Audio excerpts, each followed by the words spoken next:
Le Nouvel Esprit Public, Philippe Meyer, bonjour.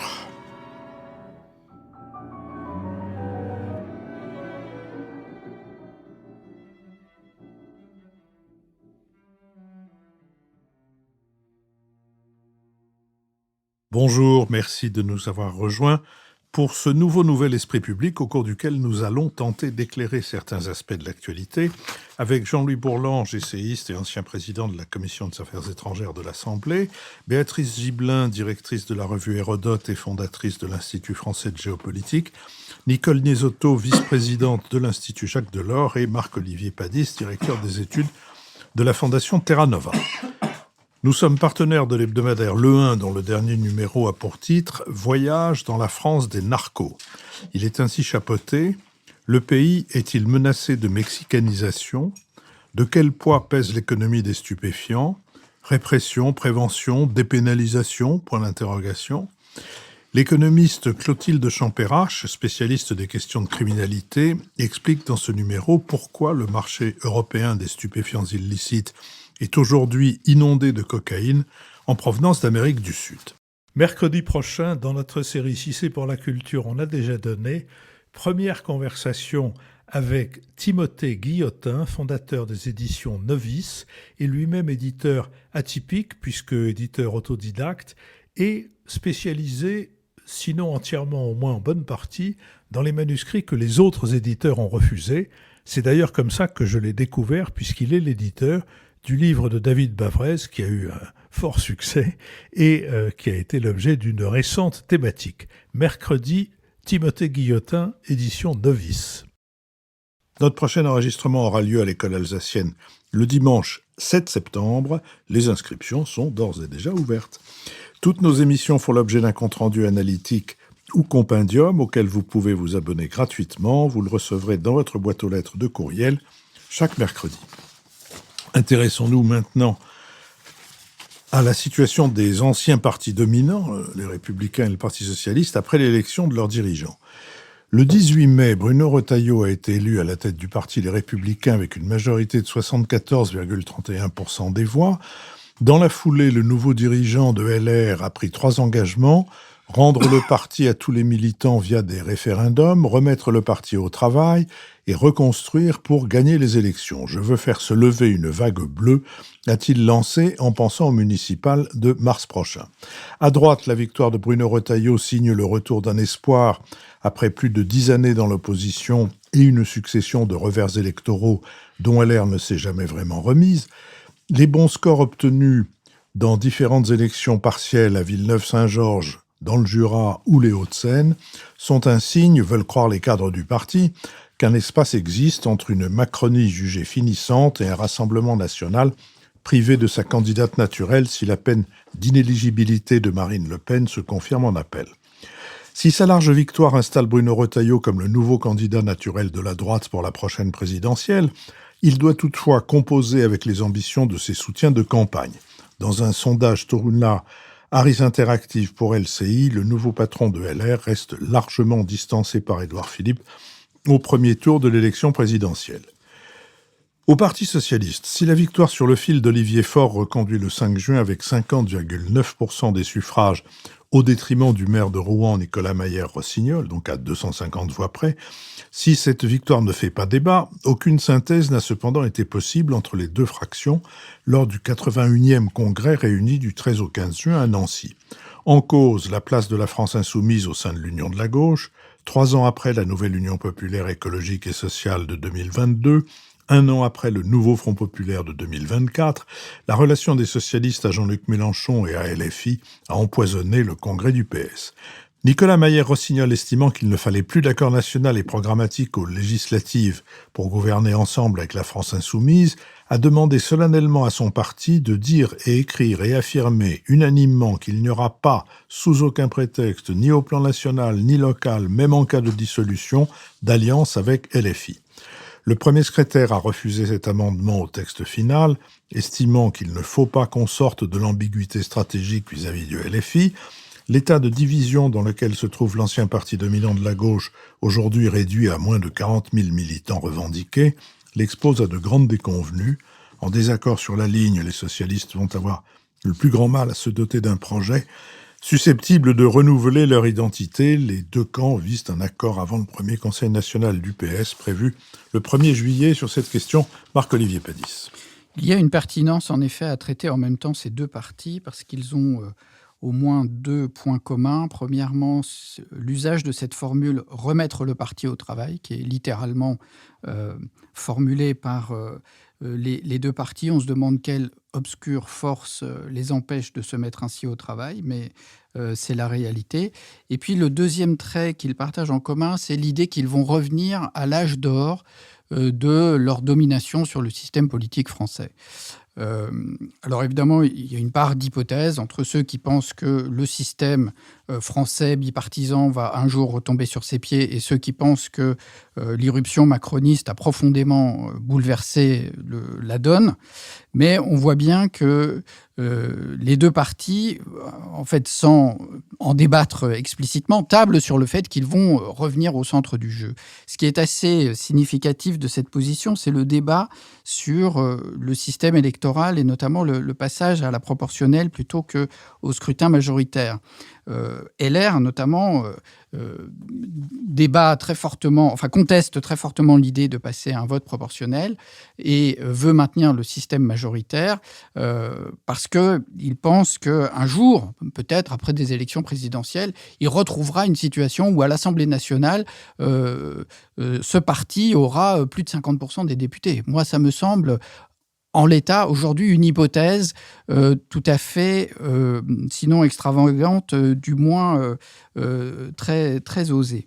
On voit bien que les deux partis, en fait, débattent pour le moment de ce qu'il faut faire aux législatives et aux proportionnelles, alors que les prochaines élections, ce sont les municipales. Et donc, la question des alliances, elle est posée pour les municipales. Et ce qu'il faudrait comprendre, c'est quelle est la stratégie d'alliance que veulent à la fois les socialistes et les LR. Il y a évidemment la question pour chacun de son alliance avec la force extrême de son côté, mais surtout l'alliance au centre dont personne ne parle et qui sera la grande question puisque l'après-macronisme va engager un mouvement de recomposition du centre-gauche, il faudra bien en parler. Donc tout ça est dans un état de faiblesse quand même que je voudrais rappeler, c'est-à-dire les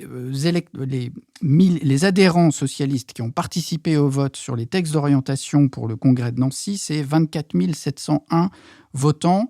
Avec le taux d'abstention annoncé par le Parti socialiste, on peut supposer qu'il y a 35 000 adhérents aujourd'hui, dont, selon certains observateurs, 40% sont en fait des élus et des collaborateurs d'élus. Donc on voit que c'est un parti quand même assez dévitalisé et je pense que la situation n'est pas bien meilleure côté républicain. Alors, à mon avis, le grand sujet, juste pour dire un dernier mot, auquel ces partis sont confrontés, c'est qu'ils devraient avoir une position sur ce phénomène général auquel on est confronté, qui est la polarisation de l'opinion. Est-ce qu'ils résistent? Est-ce qu'ils ont une stratégie de résistance à la polarisation de l'opinion? Ou est-ce qu'ils cèdent à ce courant auquel, en tant que parti de gouvernement, à mon avis, ils ont beaucoup à perdre. Ce qu'il faut comprendre, c'est que cette polarisation de l'opinion, c'est un phénomène complexe et qui est en partie artificiel et fabriqué. Cette semaine, on a lu les chiffres de l'enquête annuelle présentée par la Commission nationale consultative des droits de l'homme qui montre que malgré la progression des discours de haine dans les médias, sur les réseaux sociaux et dans l'espace public, en fait, la tolérance parmi les Français progresse toujours. Et donc, ce que ça veut dire, c'est que cette polarisation, elle est en partie artificielle. Il y a un côté d'effet médiatique là-dessus. Et ce que ça veut dire, l'autre leçon que j'en retiens surtout, c'est qu'en politique, l'offre compte. C'est-à-dire, l'offre politique a une signification. Les partis ne font pas que répondre à une demande, donc d'une opinion qui serait de plus en plus radicale. Il faudrait absolument suivre les électeurs dans des opinions de plus en plus extrêmes. Non, l'offre a une importance. Mais pour être capable de présenter une offre politique, il faut travailler le programme, il faut avoir une offre, il faut être en ordre de marche. Et ça ne semble pas être le cas de ces partis pour le moment. Béatrice Gibelin. Pour rebondir sur ce que vient de dire Marc, c'est une offre politique. Effectivement, quelle offre politique il y a?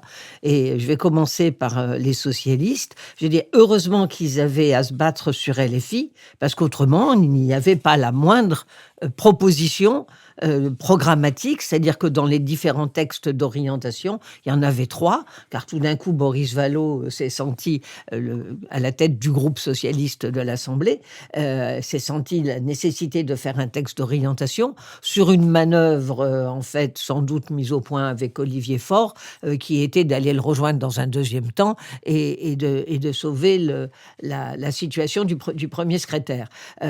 C'est vraiment consternant, enfin, de mon point de vue, un parti politique qui n'a aucune vision, aucun projet, aucune idée. Un socialisme écologique, mais qu'est-ce que ça veut dire? Et qu'est-ce qu'on constate? Quand même, non seulement il y a très peu de militants, ce qu'a rappelé très justement Marc-Olivier, c'est-à-dire qu'en plus la moitié, ce sont quand même des gens dont professionnellement, il faut qu'ils soient membres du parti, pour dire les choses clairement, avec une très très forte abstention. Donc un premier secrétaire qui est élu avec moins de 10 000 mandats, c'est absolument consternant, et surtout une chute des militants qui reste constante.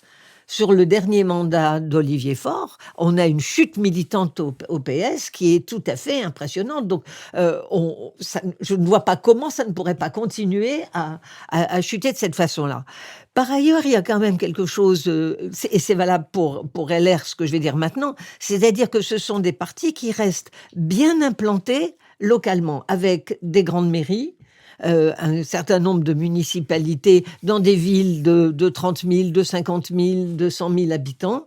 Donc, au sein desquels ils travaillent d'ailleurs plutôt avec les autres, y compris que ce soit des LFI ou des écologistes. Et puis, les différences, en fait, dans la gestion municipale sont pas si importante que celle-là. Et c'est sur ce socle-là qu'ils espèrent toujours pouvoir rebondir.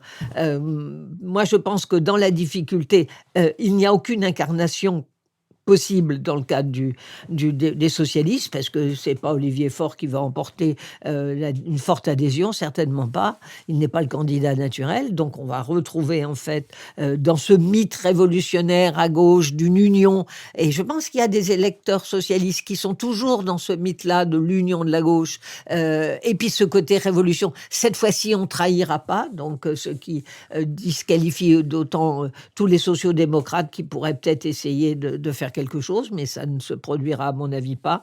Et quant à LR, on va se retrouver avec des luttes internes, parce que c'est pas parce que Retailleau a gagné avec presque 75% des suffrages qu'il va laisser la place, que Louis Wauquiez va lui laisser la place. Pardon, comme tu étais trompé sur le prénom, je cherchais Laurent, voilà, pas Louis. Nicole Nesotto. Oui, malheureusement, je ne vais pas contredire mes deux camarades sur les illusions électorales de nos deux ex-grands partis de gouvernement.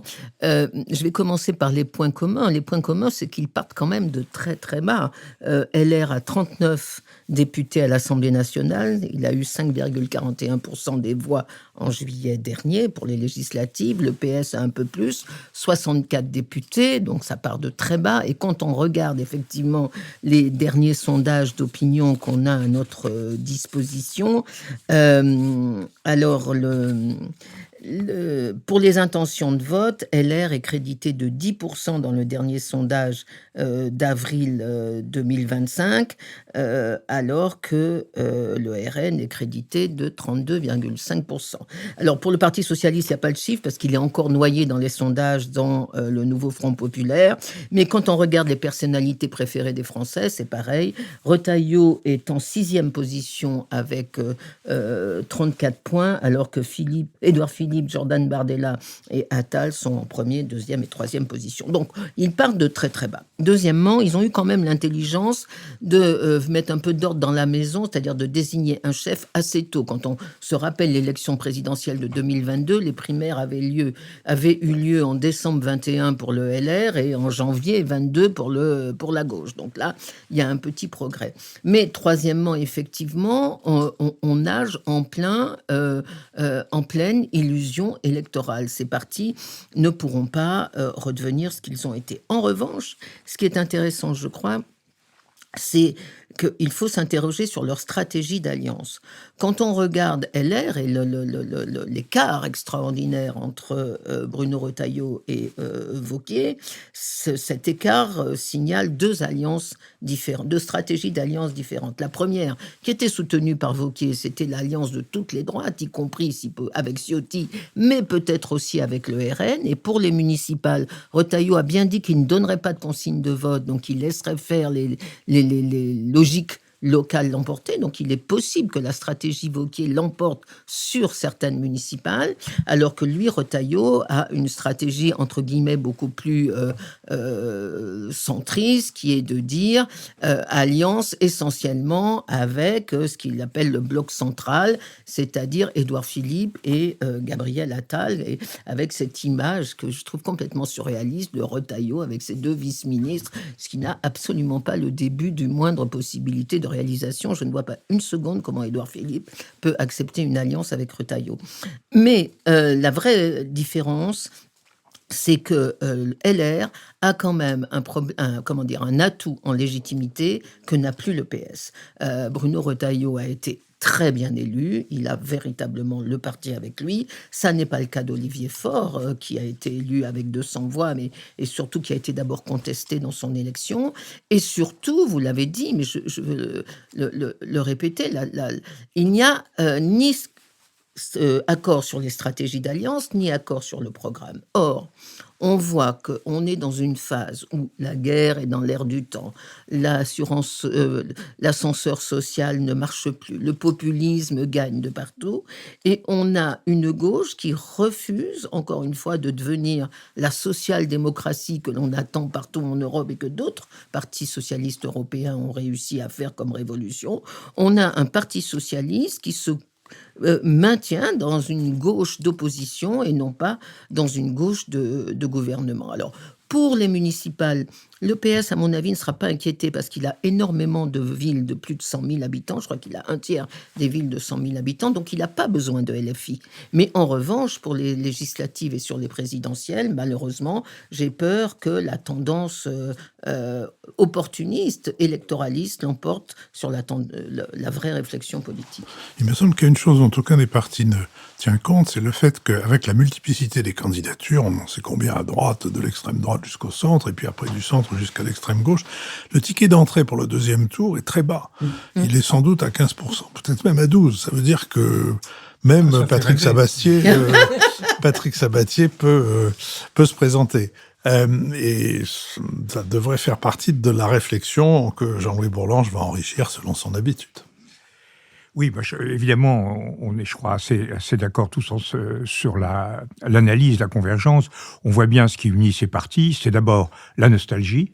Ce sont d'ex-grands partis et qui ne s'accommodent pas d'être devenus des petits partis et qui envisagent d'une façon assez fantasmatique une sorte de résurrection au premier plan. Ils se conduisent vis-à-vis de leurs potentiels alliés de gauche ou de droite pour le Retailleau, pour le LR, et de gauche pour les socialistes, comme si ils étaient encore, eux, les dominants et les autres une force d'appoint. Or, c'est évidemment l'inverse à laquelle on est, ce qu'a très bien compris M. Ciotti, d'ailleurs, qui s'est assumé comme force d'appoint du RN. Ils sont, je crois que c'est très juste ce qu'a dit Marc-Olivier, ils sont flemmards, paresseux, ils ne travaillent pas, ils n'investissent aucun sujet réellement. Et alors là, surtout à gauche. À droite, c'est un peu différent et c'est compliqué, j'y reviendrai. Mais à gauche, il y a le Parti socialiste n'a aucune politique économique, n'a aucune politique européenne, n'a aucune politique extérieure. Il est divisé sur Gaza, il est sur le Moyen-Orient, il est divisé sur l'Ukraine, parce que son grand leader, c'est quand même Mélenchon, avec lequel ils sont alliés, qui est totalement opposé aux valeurs traditionnelles de la gauche. Ils n'ont vraiment, mais ils n'émettent rien de rien en termes d'offres politiques. C'est absolument fascinant. Ils sont ils sont complètement anémiés à gauche. Je parle de la gauche maintenant. Anémiés. C'est-à-dire que quand on voit cette espèce d'élection croupion qui a permis à Faure de l'emporter dans des conditions qui restent douteuses, parce qu'il n'y a pas une élection au Parti socialiste depuis 30 ans qui ne se soit pas faite sur des manipulations. Moi, mais des amis socialistes me disaient, c'est très simple, plus la circonscription, le refus du vote électronique favorise la fraude, parce que ça favorise des fabrications de majorité dans de petites unités où le maire socialiste arrange avec les 15 personnes ou les 30 personnes qui votent, et quand le type de l'autre candidat arrive, oh bah c'est fini, on a tous voté, etc. Ça s'arrange très bien. Moi, peu importe que ce soit l'un ou l'autre, de toute façon, il n'avait rien à dire, ni l'un ni l'autre. Faure n'assumait pas sa position mélenchoniste, alors qu'elle est évidemment intégrale, et Meyer-Rossignol n'a jamais été en mesure d'offrir une alternative. Bon. Alors là, le problème, c'est, en réalité, pour les socialistes, c'est de savoir s'ils peuvent échapper à un choix très clair qu'ils ne veulent pas, qui est un choix entre une union de la gauche mythique. Je me rappelle le moment où Hollande, naguère, disait « je voterai plutôt Poutou ou je ne sais quel extrémiste plutôt que centriste ». Il estimait que la solidarité était avec l'extrême gauche plutôt qu'avec François Bayrou, ce qui était évidemment aberrant. Alors évidemment, ça n'engageait à rien parce qu'il n'y avait aucune chance que M. Poutou arrive devant M. Hollande, mais qu'il ait trouvé nécessaire de dire ça, on dit long. Et puis, d'autre part, le vrai choix, qui est le choix de ce qu'on appelait sous la 4e République la troisième force, c'est-à-dire le recentrage, qui est incarné, il faut le dire, je ne sais pas s'il ira très loin, il ne s'est pas très bien débrouillé depuis l'élection européenne, par Glucksmann. Glucksmann a fait une percée, c'est le seul qui ait fait une percée à gauche, en tant que, si j'ose dire, macroniste de gauche. Macroniste anti-macronien, mais macroniste de gauche. Madame Hayes, qui était la candidate du bloc central, de la Macronie, avait dit on est à peu près d'accord. C'était pas très malin d'ailleurs sur le plan électoral. On est à peu près d'accord avec M. Glucksmann. Donc ce choix-là, ils ne veulent pas le faire, ils ne le font pas et ils ne peuvent pas s'en tirer. Alors ils vont essayer de faire d'opposer à Mélenchon un Mélenchon soft comme Ruffin, mais ça ne tient pas. C'est Mélenchon qui a le noyau dur d'une gauche radicale, islamique, assez cohérente, qui se fait renforcer par le drame de Gaza. Tout ça est très solide. Et puis alors, de l'autre côté, c'est plus intéressant, parce que de l'autre côté, d'abord la droite a le vent en poupe. Et d'ailleurs, on voit l'élection à droite de Retailleau s'est traduit par une dynamique d'inscription, une vraie bagarre avec pas mal d'électeurs et un triomphe absolu de Retailleau. Alors là, c'est intéressant parce que, sur 2 points, Retailleau, il a été élu sur l'idée qu'il avait à peu près les mêmes valeurs que Wauquiez, mais que lui estimait que stratégiquement, et c'est sa présence au gouvernement qui marquait cela, stratégiquement, on ne gagnerait qu'avec un compromis passé avec le bloc central, passé avec la droite modérée, Philippe, passé avec les centristes modérés, même jusqu'à François Bayrou, auquel il n'a pas de mauvaises relations. Il a été élu sur cette base, en disant « je suis ferme sur mes principes, mais si on veut battre le Rassemblement national, je suis plus réaliste que Wauquiez, je comprends que nous soyons dépassés. » Et puis paf, il est élu. Et il est élu triomphalement. Et à ce moment-là, son vrai danger, sa vraie tentation, c'est de se prendre pour Laurent Wauquiez. C'est-à-dire de dire, je porte, moi, les espoirs de la droite, et ça se heurte à 2 choses.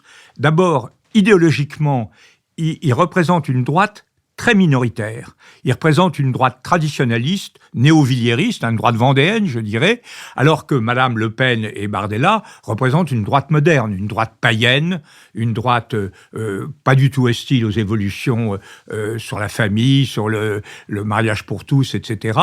Et disons que Madame Le Pen a remplacé nos églises, nos châteaux par la fièvre du samedi soir, avec sa voix cassée par la cigarette, etc. Bon, donc, et lui, pas du tout. Lui, il rassemble tous les notaires de Vendée. Et puis, deuxièmement,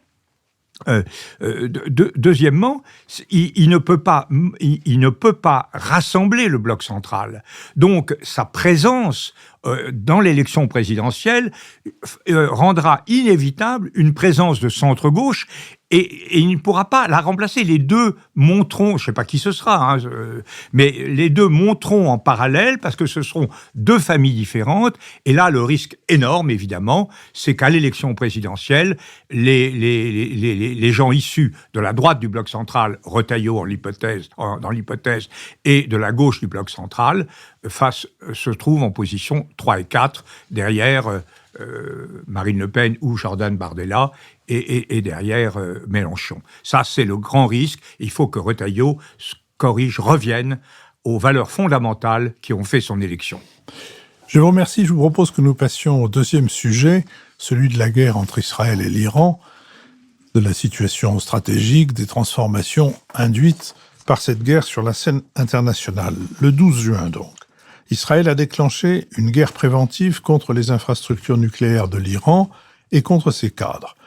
Le lendemain, l'Iran, ne pouvant plus compter sur ses alliés au Liban, en Irak et au Yémen, affaibli depuis le 7 octobre, a lancé seul sa riposte contre Israël.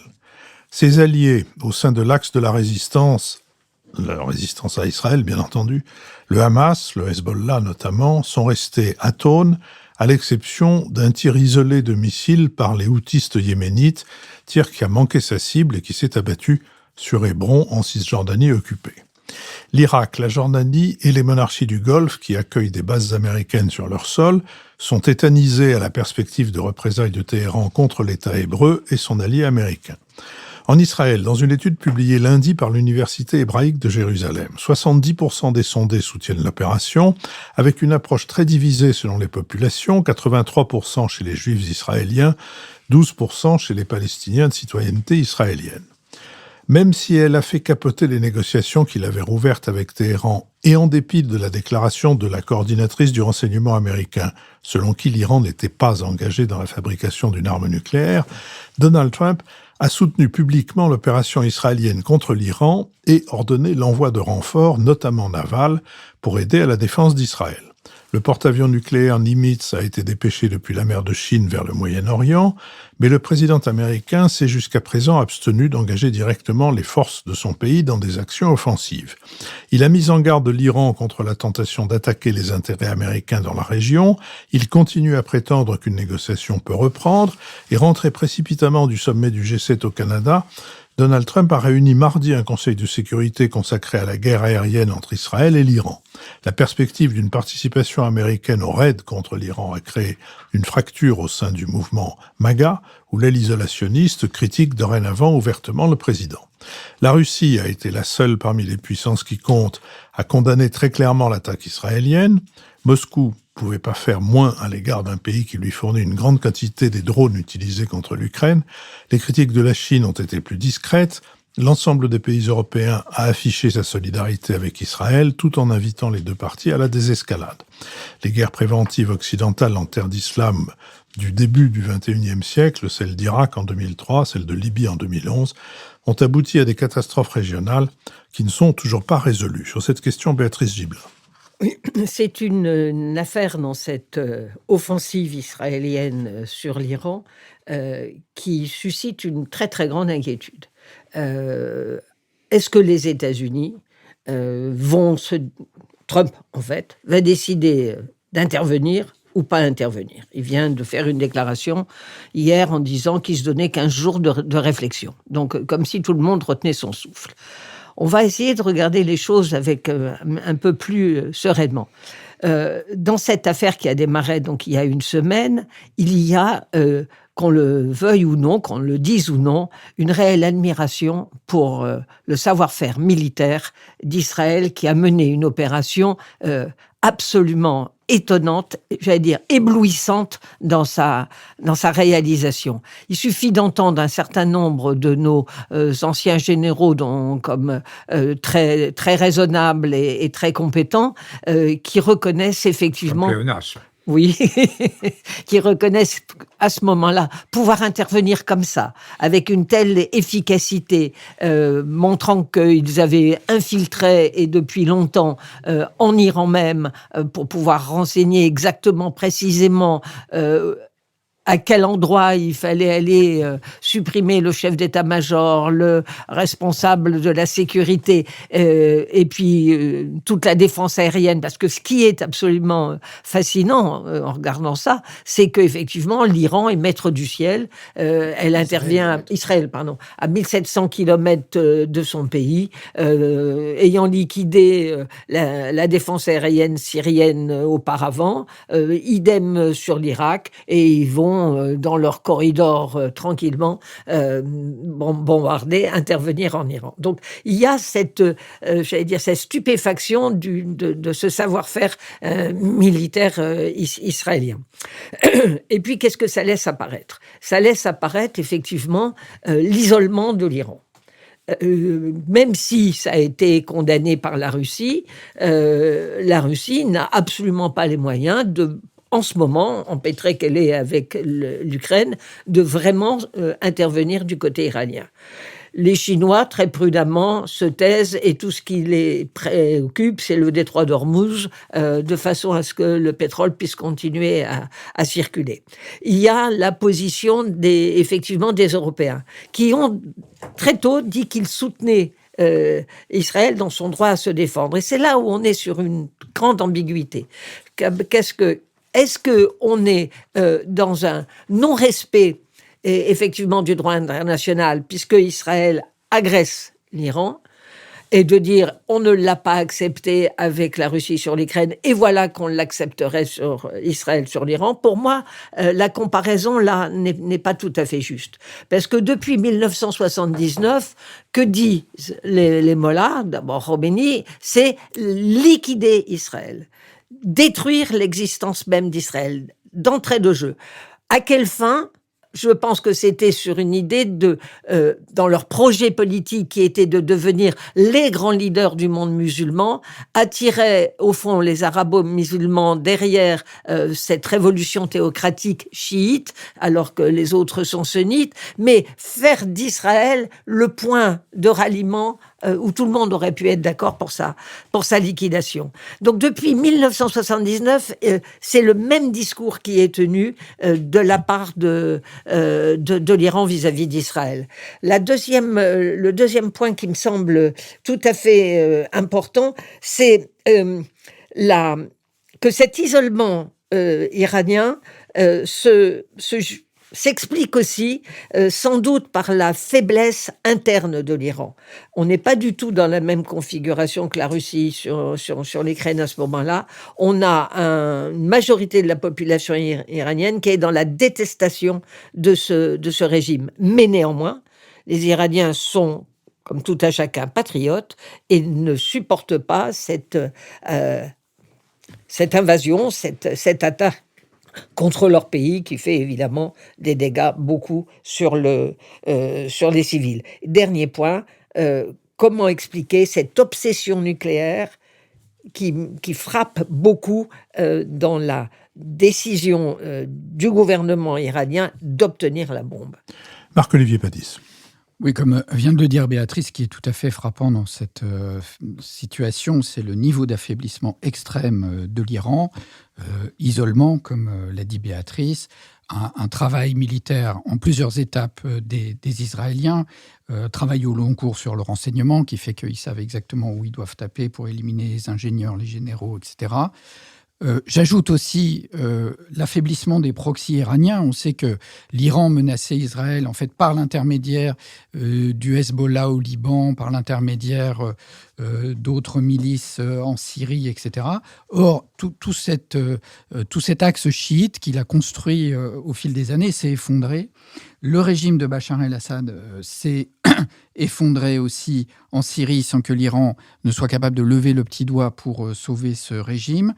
Et puis, en fait, l'espace aérien iranien est complètement ouvert. Les Israéliens n'ont pas perdu un seul avion. Il n'y a plus de capacité anti-aérienne iranienne, il n'y a pas d'aviation iranienne. Donc c'est une situation tout à fait spectaculaire qui pose la question effectivement du maintien du régime qui est très fragilisé à la fois par la contestation intérieure, l'isolement international et puis son obstination. Mais je crois que le deuxième point que je voudrais commenter, c'est à quel point, ici, on voit une situation dans laquelle il n'y a plus de règles internationales. C'est-à-dire ce système transactionnel généralisé que souhaite Donald Trump, on voit ce que ça donne. Et on voit surtout que ça révèle la faiblesse extraordinaire de Trump. Ce n'est pas... Ce qu'on se dit, s'il n'y a pas de règles internationales, c'est la loi du plus fort. Ben là, Trump apparaît complètement en état de faiblesse. D'abord, il faut rappeler qu'il est en partie responsable lui-même de cette situation. Parce qu'il y avait eu un accord international, malgré tout, avec l'Iran. Un accord que, d'après l'AIEA, l'autorité du nucléaire, l'Iran respectait. Donc un accord qui avait été signé en 2015, mais comme c'était Obama qui l'avait signé, Trump l'a dénoncé en 2018, si bien que les Iraniens se sont relancés dans ce programme. Et donc là, aujourd'hui, on voit que Trump n'est plus du tout écouté pour Netanyahou. Netanyahou impose absolument tout ce qu'il veut à Trump. Peut-être que lui a trouvé le mode d'emploi, ce fameux mode d'emploi que tout le monde cherche. Et il est obligé de courir après Netanyahou pour donner l'impression qu'il maîtrise encore un tout petit peu la situation, ce qui n'est pas du tout le cas. Alors, ce qui est vraiment préoccupant, c'est que dans ce système international dérégulé, on ne voit pas ce qui peut empêcher un emballement. Je ne dis pas une extension internationale parce que ça, je crois qu'il ne faut pas voir le scénario le plus négatif, mais tout de même une situation de conflit qu'on n'est pas capable, en tout cas que les puissances occidentales ou la, entre guillemets, communauté internationale n'est pas capable d'arrêter. Et une fois de plus, on voit que Trump n'a aucune capacité à passer des deals ou à faire quoi que ce soit. Il est faible avec les forts et fort avec les faibles. Nicole Nisotto. Oui, je vais apporter une analyse un peu différente. Je crois que l'enjeu majeur de cette guerre, indépendamment de la situation régionale, l'enjeu majeur de cette guerre, c'est de savoir si nous, en particulier les Européens, on se range du côté de la défense du droit international ou si on se range devant la défense des intérêts de l'Occident. Et c'est un choix absolument déterminant pour l'avenir de la stabilité mondiale. Si on choisit le droit international, alors il faut condamner l'attaque d'Israël sur l'Iran. La guerre préventive est contraire au droit international et la frappe préemptive n'est valable que si on peut prouver qu'il y avait menace imminente. Il n'y avait pas. 3 jours avant, la CIA avait fait un rapport disant que l'Iran n'était pas prêt d'accéder à l'arme nucléaire. Et quant au rapport de l'AIEA, il dit que l'Iran enrichit à 60%, mais qu'il faut arriver à 90% pour faire une arme nucléaire. Donc, Israël n'avait été dans l'illégalité pour cette attaque. Deuxièmement, le régime change par la force est également contraire au droit international. Et on a vu en 2003 que la France, notamment, mais l'Allemagne aussi, s'était opposée à l'intervention américaine en Irak au nom du domino démocratique. Si on choisit au contraire la défense des intérêts occidentaux, comme apparemment tout le monde a l'air de le faire, de Madame von der Leyen au chancelier allemand Monsieur Merz, à ce moment-là, on applaudit Israël, doucement, mais enfin on applaudit quand même, et on dit qu'Israël fait le sale travail pour les Occidentaux. À ce moment-là, on accepte de rentrer dans un système international où le droit du plus fort l'emporte, et demain, si les Chinois ont envie d'envahir Taïwan, ben ils le feront, et si la Russie a envie d'envahir l'Estonie, ils le feront. Je crois que c'est un enjeu majeur. Et mon deuxième point, c'est à quel point je trouve que la position des Européens est condamnable. Le Moyen-Orient, et en particulier l'Iran, avait été un des points forts de la diplomatie européenne depuis 2003. Nous avions convaincu les Américains de signer ce fameux traité JCPOA. C'est, comme l'a rappelé Marc-Olivier, ce sont les Américains qui en sont sortis en 2018.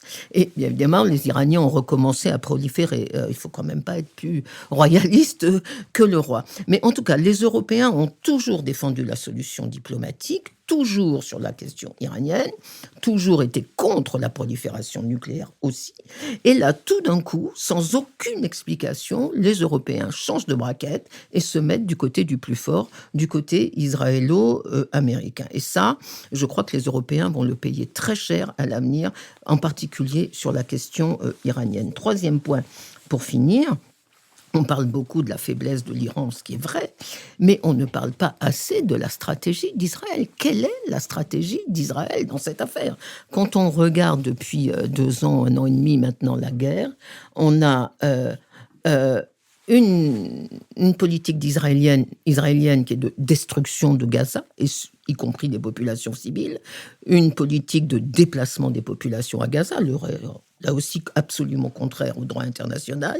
On a une politique de bombardement du Liban, en tout cas du sud Liban, contre les Hezbollah. Je ne défends pas du tout le Hezbollah, mais enfin, Israël bombarde le Liban. Israël a bombardé la Syrie pour détruire quelques points névralgiques qu'elle pensait tenus soit par Daesh, soit par des groupes terroristes qui pouvaient attaquer Israël. Et enfin, elle bombarde l'Iran, et en particulier les installations, en tout cas de retraitement de l'Iran. Pour faire quoi? Moi, je veux bien que Israël détruise. Ça, c'est... Après tout, pourquoi pas? Mais quel est le but de ces destructions? Et c'est ça, pour moi, le grand mystère. Israël détruit tout autour d'elle dans la région. Elle ne construit rien. Quand vous regardez les propositions de plans, que ce soit pour Gaza ou pour une stabilité au Moyen-Orient, les propositions sont soit américaines, soit saoudiennes, soit françaises, franco-européenne, si l'on veut. Il n'y a aucune proposition de la part d'Israël. Et ça, à mon avis, les Européens aussi devraient réfléchir. Jean-Louis Bourlanges. Oui, moi je suis tout à fait d'accord avec ce que vient de dire Nicole. Je crois que c'est exactement comme ça que le problème se pose et que la position européenne, notamment la volte assez incompréhensible du président de la République, la volte du chancelier allemand est explicable par le fait qu'il est allemand et qu'il avait fait preuve d'une extrême audace en condamnant la politique de Gaza. Là, il est rentré. J'en voyais que Jean Quatremer disait il y a quelques jours que c'était un acte d'émancipation du chancelier Merz. Pas du tout. C'est un acte, au contraire, de « je rentre à la niche parce que je suis l'héritier d'un tel passé de culpabilité que je ne peux pas m'en affranchir ». Donc c'est très, très respectable l'attitude de Merz, mais ça ne peut pas être exemplaire pour nous. Bon, en tout cas, d'abord, moi, je crois qu'il faut, effectivement, je suis entièrement d'accord avec nous tous, parce que nous disons tous que Netanyahou est exceptionnel dans cette affaire. Il est exceptionnel.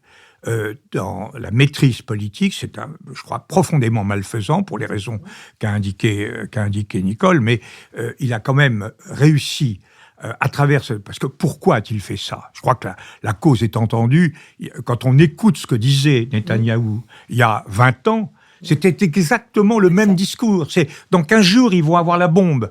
Ça n'est pas vrai. Ça n'est pas vrai. Ils ont besoin de temps. La CIA l'a rappelé. D'autre part, contrairement à ce qu'on dit, la menace sur Israël est quand même limitée. Même si le régime est profondément malfaisant, Israël a 200 ogives nucléaires.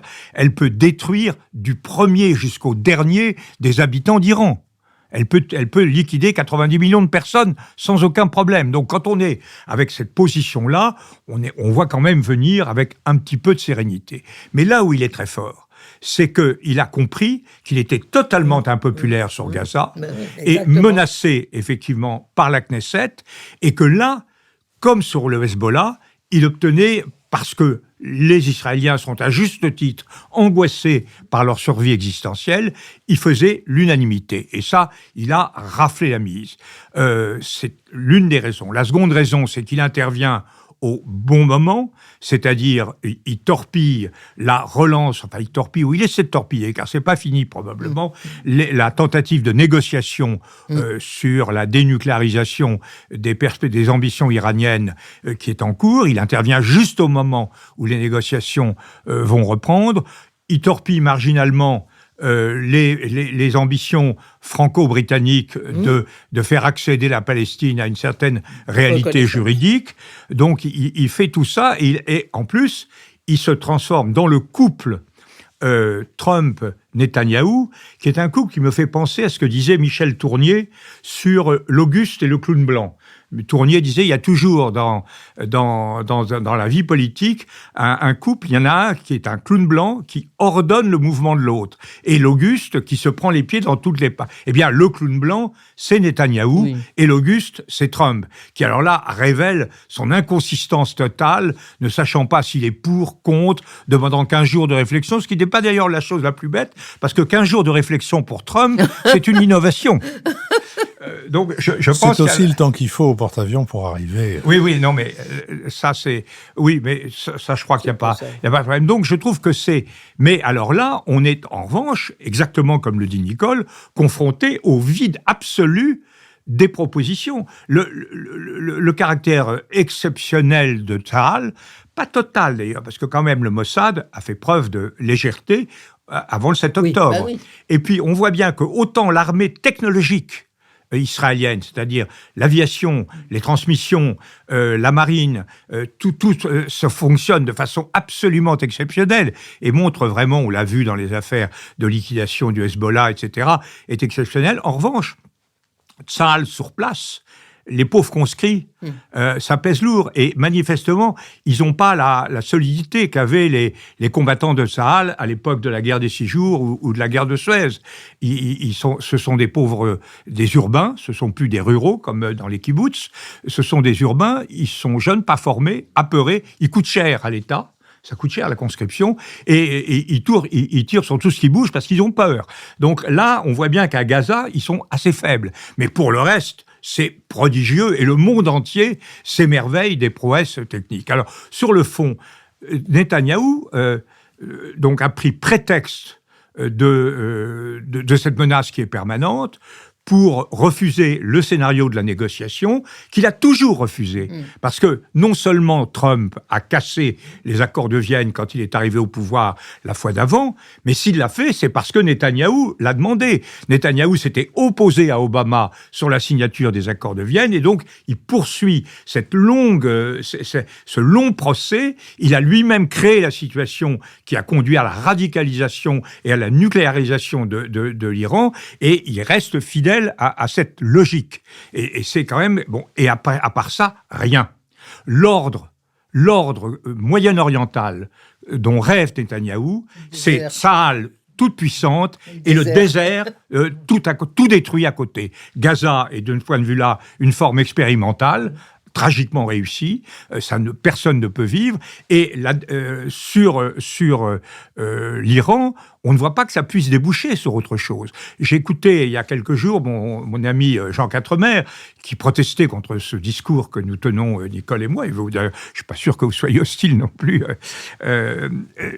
tous, et il disait, c'est le dilemme de Goethe, est-ce qu'il faut préférer un désordre à une injustice? Mais en réalité, alors, Quatremer se disait, le chaos, c'est pas possible de dénoncer le chaos. Si, c'est possible. Ce qu'on voit, c'est qu'il est sans exemple qu'un petit pays de quelques millions d'habitants change le système à travers une opération aérienne de caractère limité. Et si les Américains, même si les Américains intervenaient, je pense qu'ils interviendraient pour liquider les bases, mais que Trump se garderait d'engager des troupes au sol. Ça serait totalement contraire à son mandat, à sa volonté et à son prix Nobel de la paix, après lequel il continue de rêver, je crois. Donc, c'est sans exemple. Donc, qu'est-ce qui se passe à ce moment-là? Quelles sont les formes du chaos? Elles existent. D'abord, on ne liquidera pas le régime chiite comme ça. Il y aura toujours des forces armées, puissantes, les Pasdaran, etc., qui pourront avoir une attitude de desperados sur les champs, l'économie pétrolière, etc., d'une façon générale, et les forces en face sont très peu claires. Le fils du Shah est un homme... Moi, je l'ai reçu quand j'étais président de la Commission des Affaires étrangères. C'est un homme que j'ai trouvé, je ne suis pas en mesure de juger politiquement, mais il m'a paru extrêmement sympathique, extrêmement ouvert, extrêmement intelligent, avec des qualités d'humilité qui me paraissaient nettement supérieures, mais c'est pas difficile, à celles de son père. Mais qu'est-ce qu'il représente ? La bourgeoisie de Téhéran, elle est massivement opposée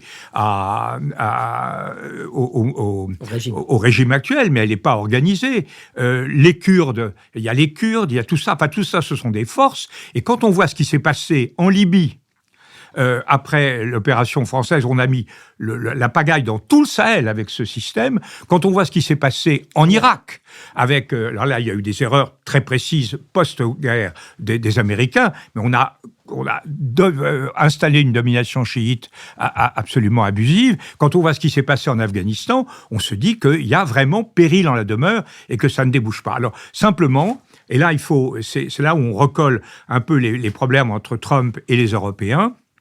Je crois que Trump est quand même, une partie de son électorat est sensible à ça, Et donc, il hésite à cause de ça, et il se dit qu'on peut utiliser ce développement de l'offensive pour faire caler diplomatiquement les Iraniens.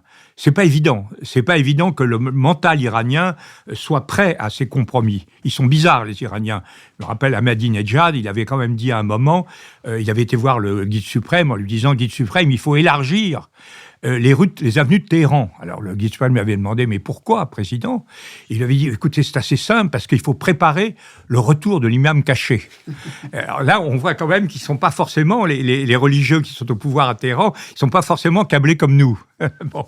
Mais en tout cas, on voit bien le deal qui serait, maintenant, vous arrêtez de nous mentir, parce que quand même, les Iraniens sont les pires menteurs de tous les diplomates, tout le monde le dit. Vous arrêtez de nous mentir, et on prend des mesures très efficaces pour arrêter votre programme. Le choix, c'est entre votre survie et la survie de votre programme. C'est peut-être jouable, et en tout cas, les Européens, au lieu de faire ces voltes assez incompréhensible, en disant on est très ferme sur Gaza, c'est horrible, etc. Et maintenant, on défend Israël parce qu'elle est menacée, alors qu'elle n'est pas particulièrement menacée aujourd'hui, devrait effectivement embrayer la cause de la négociation. Je crois que c'est pas satisfaisant, mais je ne dirais pas comme Goethe qu'une injustice est préférable à un désordre, mais je crois certainement que la paix est préférable au chaos. Nicole Nisotto. Oui, je voulais juste faire un point sur le risque de prolifération nucléaire. L'ambition nucléaire de l'Iran, elle est très ancienne, elle était déjà là du temps du Shah. Et les Français en savent quelque chose. Et donc elle restera. Je ne crois pas du tout que la chute du gouvernement des Mollahs amènera la chute de l'ambition nucléaire. Absolument. Pour des raisons purement stratégiques. On a un grand pays chiite entouré de sunnites, et à côté d'Israël qui a la bombe.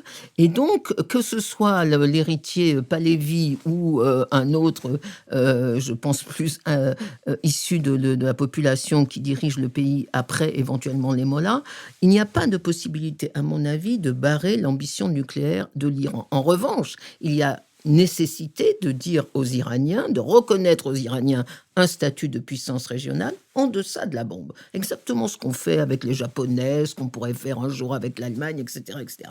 Premier point. Si on est... et deuxième point sur la prolifération, si Israël et les Américains se mettent à aller plus loin et à vouloir vraiment détruire la capacité nucléaire de l'Iran, alors moi je donne pas cher du statut non nucléaire de la Turquie, de l'Arabie Saoudite et de l'Égypte. Ces pays vont bien comprendre la leçon. Dépêchons-nous d'avoir la bombe avant qu'Israël ne nous en empêche. Jean-Louis Bourlanges. Oui, c'est une vieille. Il faut bien voir que l'arme nucléaire, c'est une vieille technique qui date de la première moitié du XXe siècle. C'est un vieux truc. Qui est donc très démocratique, qui marche très bien et qui est très démocratique. N'importe qui y arrive. Et je suis sûr que les Iraniens, s'ils veulent, ils feront enrichir ailleurs, en Corée ou ailleurs. Enfin, c'est quelque chose. Tout le monde reconnaît que le scénario de Netanyahou, c'est un scénario de guerre sans fin. C'est-à-dire qu'il faudra recommencer tous les 2 ans ou tous les 3 ans. Ça n'est donc pas du tout une solution définitive au problème. Malheureusement, nous en sommes arrivés à la dernière station de notre émission, la station des brèves que j'ouvrirai. D'une part, en disant que cette semaine, quand Madame Dati a été confrontée au rappel des mises en examen dont elle est le sujet, il est sorti de sa bouche de tel flot de boue que je pense qu'il est urgent de trouver un féminin au mot voyou. Donc je lance un appel aux lexicographes pour qu'ils permettent de faire en sorte que Madame Dati se promène avec la qualification qui lui va. Et d'autre part, je voudrais signaler l'intérêt, comme souvent d'ailleurs, d'une des brochures de la Fondapol, la Fondation pour l'innovation politique. C'est Didier Lesky qui signe cette brochure. Il s'agit de l'immigration afghane en France, qui est, comme le sous-titre le dit, un événement de grande ampleur. Et en effet, je pense, en tout cas en ce qui me concerne, j'étais dans la plus parfaite ignorance de l'importance et des problèmes que pose cette immigration spécifique à cause, entre autres, de la difficulté d'intégration que présentent ses membres, et je recommande vivement la lecture de cette brochure. Marc-Olivier Padis. Je voudrais pour ma part recommander un livre du Hugo Mercier. Le titre du livre s'appelle « Pané de la dernière pluie ». C'est chez un éditeur un peu scientifique qui s'appelle Humaine Science.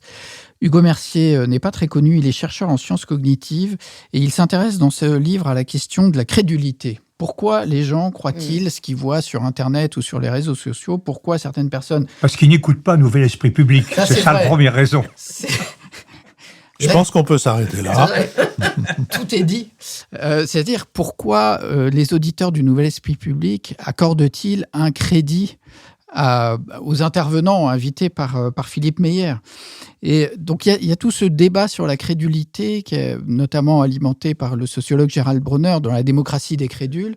Et la thèse défendue par Hugo Mercier est strictement inverse à celle de Gérald Bronner. C'est assez intéressant. C'est-à-dire que lui, il conteste l'idée que nous sommes spontanément crédules. Il pense qu'au contraire, nous sommes plutôt spontanément méfiants. Il a beaucoup d'arguments dans ce sens-là et que notre système cognitif de connaissance repose plutôt sur un système de vigilance ouverte et donc qui nous conduit en fait à évaluer la crédibilité des thèses des interlocuteurs et à nous repérer comme ça. Donc c'est une contribution, je trouve, particulièrement utile et informée à ce débat sur la crédulité. Béatrice Hublin. Eh bien, moi, c'est un spectacle que j'ai vu au Théâtre du Rond-Point, on ne jouait pas à la pétanque dans le ghetto de Varsovie. Je dois dire que le titre m'a attiré et c'est pour ça que j'y suis allée. C'est un one-man show, peut-on dire, d'Eric Feldman, qui est avec une mise en scène avec l'aide de Joël Pomera. C'est d'une sensibilité, d'un humour, c'est les effets en fait de la Shoah sur les descendants de la Shoah. C'est-à-dire lui, enfant, comment il a reçu les conséquences, j'allais dire, émotionnelles, perception de la vie. C'est fait avec une finesse, une tendresse.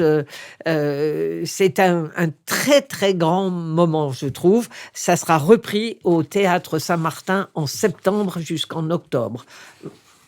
Nous le signalerons le moment venu. Nicole Nisotto. Oui, moi je vais rester sur l'Iran en vous recommandant un très long papier, un long article de Gilles Andréani dans le dernier numéro de Télos, daté du 18 juin. Il est paru jeudi. Oui, jeudi ou 18 juin dernier, qui s'appelle « Guerre d'Iran, où mène la stratégie israélienne » et qui est un papier absolument remarquable, sur 3 points. Premièrement, il montre que c'est une très vieille ambition d'Israël, mais que Netanyahou a attendu les circonstances favorables, que sont la faiblesse de l'Iran et la faiblesse de Trump, en gros. Deuxièmement, que c'est une guerre contraire au droit international, que c'est une guerre préventive contraire au droit international, comme en 2003. Et troisièmement, qu'il n'y a qu'un seul scénario possible. Alors, il n'est pas aussi clair que ça, c'est moi qui interprète. Il dit qu'il y a 2 scénarios possibles, la guerre sans fin et un accord diplomatique entre les États-Unis et l'Iran. Oui. Et bien évidemment, il suggère que ça est la solution la plus... pas la plus optimiste, mais en tout cas la moins pire de toutes les solutions. Un papier absolument remarquable. Et je dis aussi, si vous vous intéressez à la prolifération nucléaire, il y a à la FRS, la Fondation pour la recherche stratégique, dirigée par Xavier Pasco, un observatoire de la dissuasion, dirigé par Bruno Tertrais, où il y a absolument toutes des informations qui sont réelles. Ça n'est pas uniquement des élucubrations sur la dissuasion élargie, etc. C'est véritablement un site de confiance sur les questions de la dissuasion et de la prolifération. Jean-Louis Bourlange. Alors, le problème de la brève de Nicole, c'est qu'elle vend la mèche. Parce que, manifestement, nous avons lu le même article et nous avons réfléchi de façon parallèle, en accord. Moi, j'ai longuement discuté avec Gilles il y a 3 jours de tout ça. Et c'était vraiment le soubassement, comme toujours. Avec les papiers de Gilles Andréani, c'est extrêmement réfléchi, extrêmement nuancé et c'est très éclairant, avec effectivement un tout petit peu plus optimiste, car il envisage le second scénario et l'hésitation de Trump le montre. Mais moi, je voudrais simplement recommander le livre de Sophie Boisseau du Rocher et Christian Lechervy, l'Asie-Pacifique, nouveau centre du monde. La première travaille à Sciences Po et à l'IFRI. Le second est un ancien ambassadeur, donc un homme de terrain qui était ambassadeur en Birmanie, en Turkménistan, et qui travaille aussi à l'IFRI. Ce livre, c'est L'Occident au défi. C'est remarquable. C'est un livre bref, précis, extrêmement clair, qui nous montre, qui nous met en face de nos responsabilités et qui est le miroir aussi de notre irresponsabilité.